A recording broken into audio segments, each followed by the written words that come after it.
What is up mga boss? So for today's video, mag-upgrade para tayo ng mags and tires ng ating sasakyan na si Mocha. Yan, so ang binili natin ay BBS mag size 14. At sa tires naman ay Composer CF1100 all-terrain tires. So dito guys, ginagawa na yung ating mags. Yan, so ito yung dating mags niya. And pinapasok na at nilalapat na ang ating bagong mags and tires. Grabe, ang ganda, napaka-pogi niyan guys pag natapos. Yan, so kitang-kita nyo, brand new yan.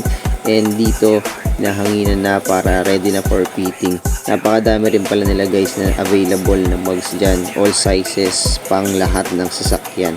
So guys, dito pala ako nagpagawa sa Jacobs Tire Center. Dito lang yan sa may Mindanao Avenue, pero meron din sila sa Valenzuela.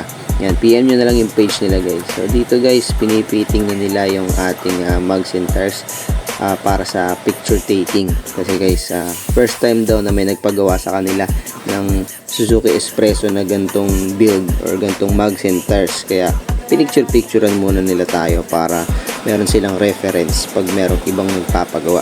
Then dito guys, wheel balance na yung ating mga gulong sa harapan. Importante yan para hindi tayo nag-wiggle-wiggle habang tayo ay nagda-drive, lalong-lalo na sa high speed sa mga expressway. So dito guys, nilalagyan lang nila ng mga tinggayan.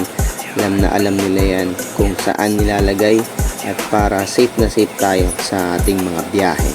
So marami pa akong mga videos na i-upload guys, so watch lang kayo dito sa aking channel para sa mga upgrades dito sa ating Suzuki, sa ating sasakyan si Mocha.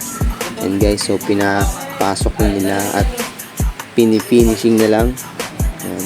Grabe guys, napakababait din ng mga tao dito. Yan. So nakikita nyo, napaka-pogi na kahit hindi pa tapos.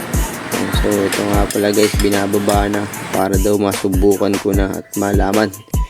Ano sa tingin nyo guys? Pogi ba ang naging upgrade natin sa ating Suzuki Espresso na si Mocha? Comment down below and subscribe, follow for more videos.